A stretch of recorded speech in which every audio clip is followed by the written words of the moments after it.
Low snap. Derek looking. Derek going to lob over the end zone for Crabtree. Did he get both feet down? Touchdown! Raiders! Michael Crabtree did it again. His third touchdown of the game. The Raiders are turning heads this season with a 3-1 record. Their wins weren't easy either. All of them on the road in Eastern and Central time zones against the Saints, Titans, and Ravens. The Falcons, they're so lost. The Raiders sit just one game behind the Broncos in the AFC West. Stephen A., are you buying the Raiders as contenders? Yes, I am. Contenders in terms of not Super Bowl contenders, but I do believe that they will make the playoffs. I think this is the first time, and I think they've missed the playoffs for like 14 straight years. In the past, particularly when they let go of Hugh Jackson, I was really on the GM McKenzie. Not anymore. I think that when you look at what they've built in Oakland, it's incredibly impressive. Now, they got to get ready to get on their knees and just, and break the bank to give to, Khalil Mack, because he is the Mack daddy. He is the man. No question about it. But so is Derek Carr. 9 touchdowns, just 1 interception, complete 68% of his passes, already thrown for over 1,000 yards in the first 4 games of this season. Latavius Murray, they got a 3-headed running attack. Latavius Murray, this kid, DeAndre Washington and Jalen Richards, both averaging better than 4 yards a carry. Very impressive. I thought it was about Amari Cooper. I really did, because I love me some Amari Cooper, okay? The boy was big time coming out of Alabama. He has lived up to the hype and then some.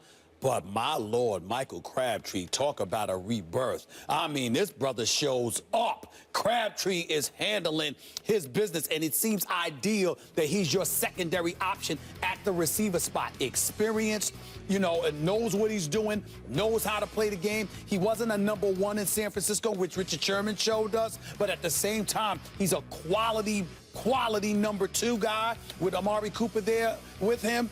I like what I'm seeing offensively. Defensively, they got to defend the pass better. There's no question about it, because they're ranked dead last. They got to do a better job. But I'm a fan of Jack Del Rio and the job that he has done.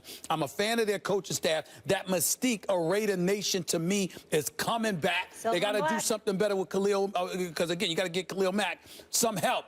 But then I look at the schedule, Max. Let's look at this. They're 3-1 now, 3 consecutive road wins, all right, to open the season. Hasn't been done in a long time by them. But then you got Kansas City, Jacksonville, Tampa. Of course, you got Denver at home. You got Houston at home on a Monday night. You got a struggling Carolina Panther team, Buffalo. I mean, don't get me wrong, their schedule is quality, but it's not a death knell. Right. They can win some of these games. And with the way the Jets and Buffalo have looked in the AFC East, with the way the AFC, you got competition in the AFC North. I only think the winner of the South will come out. I think they got a shot to compete with one of the teams in the North for that second wild card spot. I think this is the year the Raiders make the playoffs. They do have a shot to make the playoffs. In that sense, they're contenders. But when I hear, are they contenders, I think, are they Super Bowl contenders? And I think everyone is a year early on that. Everyone sees it coming, so everyone wanted to be the first one to say, oh, watch the Raiders. Right. The Raiders are not Super Bowl contenders this year because they don't play defense. Now, Khalil Mack, let's start. First of all, everyone knows Carr's excellent. Mari Cooper's excellent. No question about it. But this NFL, it's almost like baseball during the PED era. Not that they're totally out of the game, but when it was running rampant. There was so much offense, these pitchers had to figure out a way to get these monsters out, right? Then you take the PEDs out, the pitchers have gotten better, and now, until very recently, offense was way down. Yeah. The response to the rules changes in the NFL and the aerial attacks have been sophisticated defenses that, in fact, nowadays when you look, who do I really like to win the Super Bowl? I know you don't like Minnesota, but I think they're one of the leading candidates now. Certainly the Broncos, as they did last year. Carolina had a great defense. Seattle has a great defense. The teams you really like are the really good defensive ones. As a response to these high-flying offenses, the Raiders have the offense down, but the defense, I talked about expected points allowed. That compares you to league average. Sure. They're 6th worst defensively by expected points allowed. And you brought up Khalil Mack, who I think Aaron Donald's probably the best defender right now in the NFL, at least, up front. Khalil Mack He's dual right. Yeah, he is. Linebacker, defensive end. I like it much better. Pro Bowl in 2 positions. I like it much better when he's basically a linebacker than when he's now. It looks to me like he's basically. I like him moving around. I like him moving around. Okay, let's look. Right. This year, He's only one got a sack so far. Last year, 15, which means just about a sack a game. Okay, but they're keying more on him now. Well, also, but he's got his hand in the dirt at defensive end. It's different. He's not his skills are not as on display. He's not being deployed as well, I think, from this position. 17 disrupted dropbacks last year, 1 so far this year. So the good news for the Raiders is, as they figure out how exactly they want to deploy Khalil Mack, the defense can get better. But I don't think better enough. Like last year, they were middle-of-the-pack defense. Right. This year, they're on the bottom. Right. I think they're still a draft away and from bringing in enough defensive players. That's fair, because I'm about the players. I'm not talking Super Bowl, not with New England, Denver, and Pittsburgh in the AFC. I'm not saying that. But let's also point this out. Don't just bring up Khalil Mack. In 4 games, the Oakland Raiders have 5 sacks. That's nothing. I mean, that's nothing, all right? Their leading sacker is Bruce Irvin. He's got 2. But you acquired him in the offseason. What I'm saying to you is this. Let's look at what they're doing offensively, and let's look at how they're going to try to compensate. Derek Carr's only been sacked twice this year. Twice in 4 games. That's it. Okay, he's got 9 touchdowns, just 1 interception. You're protecting him. The running backs running the football effectively with Latavius Murray. Okay, he's averaging 4.3 yards a carry. DeAndre Washington is averaging 6.4 yards a carry. You've got Jalen Richards averaging 8.5 yards a carry. You've got blockers. They're protecting the quarterback. Plus, they're opening holes to run the football effectively. That means you can move the chains, because you got to worry about Derek Carr, who's got a strong enough arm to throw outside the numbers. You got to worry about this offense, and I think that compensates for some of it, which is why I got them being a playoff team. But my takeaway from the Raiders is deploy Khalil Mack correctly. That dude is different. Okay. That is a special talent. No question. The West Coast, the return of football in Los Angeles has been a good one so far. The Rams have certainly been one of the biggest surprises in this young season, as they're currently sitting atop the NFC West, tied with the Seahawks at 3-1 after being shut out in Week 1 to the 49ers. Jeff Fisher's crew bounced back, beating the Seahawks, Bucks, and Cardinals. We welcome the coach, Herm Edwards. Good to see you. Good to be here. Herm, talking about Stephen A's favorite team, the Rams. Yes. And I know how he feels about. Yes, it's been no secret. I'm not even going to say who's coaching that team. Right, no secret. How you've been tough on Jeff Fisher. But with that being said, are you ready now to buy in on the Rams since their latest win streak? No. Why would I be? What the hell have they done? They've won 3 games in 4 weeks. Last time I checked, there's still 12 games to go. We're talking about a coach in Jeff Fisher that's in his 22nd season, and 15 times he's been out of the playoffs. This man's record is an atrocity. As far as I'm concerned, he's lucky to be the coach. This defense is elite. We all know what these boys bring to the table.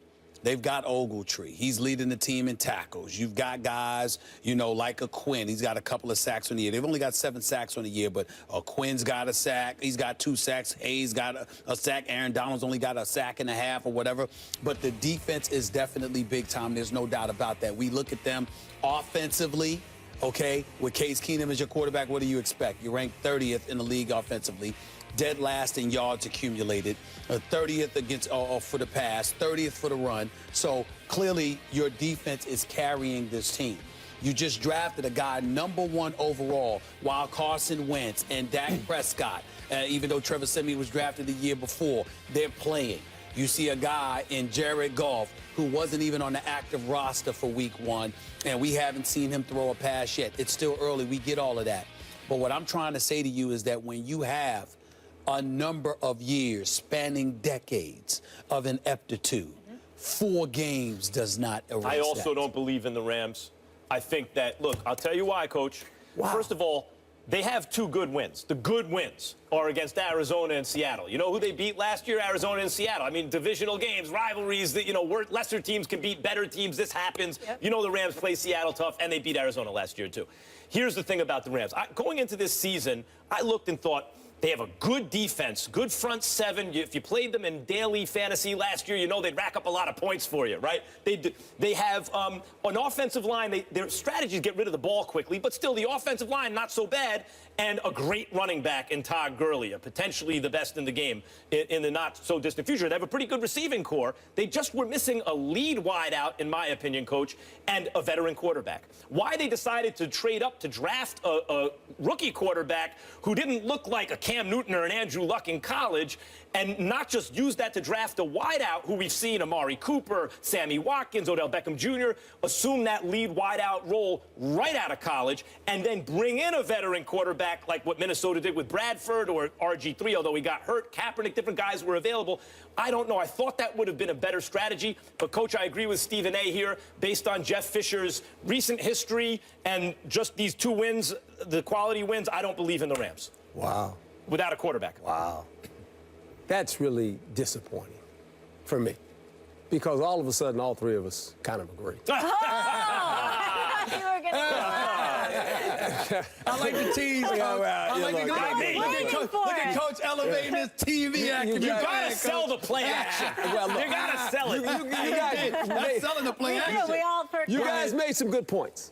Because the Rams in the last 2 years in this division, they're 6-3.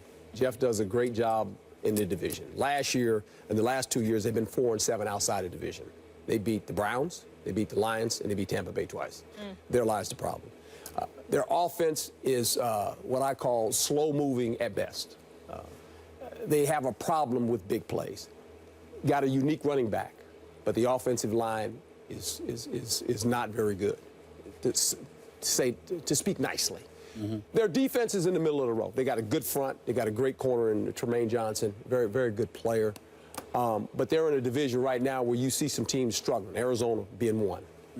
Seattle's going to continue to get better. I would hope Arizona will get out of this lull. But Arizona's got some issues, too, when you look at them. And I said it in the preseason. I didn't like the way they looked. It was just something that was bothering me. They got 12 games left. They'll probably get this thing going because they're talented enough in that. But the Rams are a team right now that when the season continues to play out, I think it'll catch up with them. Because they can't score points. They cannot score points. When they're forced to score points, they're going to get in trouble. Well, let me ask you this quarterback. Question. Let me ask you this question, Coach. When do we get to hold Jeff Fisher accountable for everything that you just diagrammed for us as it pertains to their woes as a franchise? Well, you can hold him accountable. I mean, all coaches are held accountable. He has a unique talent in this sense that when they moved, the owner and the people in charge felt like he would be the best guy through the transition of the move. I think he's got pictures on somebody. I don't understand it. You're like, what is that guy doing? Look. I forgot. 3-1. Listen, I'm not going to mention the guys. I'm not going to mention the guy's name. But when I was in L.A., because my man Max invited me to that HBO party, I'm still indebted to that. That was a special party, boy. Here's the deal. I mean, Max invited me out there, and we was having a ball. You know, the point that I'm trying to make while I was there, there was an event for the Rams. Yes. And I met a couple of employees there for the Los Angeles Rams. Incredibly nice guy. One guy there needs to be the damn executive because I've never seen a man sell a franchise any better in my life. That's what they knows do. who he It's is. Los Angeles. It was special. It was, this dude is the greatest salesman I've ever seen in my life. It's unbelievable how he sold the Rams. But I say all of that to say I'll tell y'all the same thing I told him. You know, the Jeff Fisher might have, I mean, we got to check Kroenke's past or something. Something wrong. Jeff Fisher might have pictures on him or something. 15 years, you missed the playoffs in 21 seasons, and not only do you stay with the team to make the move from St. Louis to Los Angeles, but you get a contract extension too? I mean, I got to figure out what Jeff Fisher got something on that man. He's got something on that man.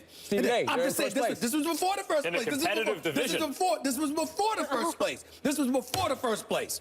He's got something on him, Coach. Well, he's got something on him. Good for you, Coach Fish. What do you like to say? Only in America. Mollywood, you got connections. Find out what Jeff Fisher got on that man. Ain't no reason for that man to still have that head coaching job. I had you guys going, didn't I? Yeah, you did. I was watching the running back. I thought you handed it off. That's what the coach Can't wait can for do. your perspective, though, on this next subject. Oh, boy.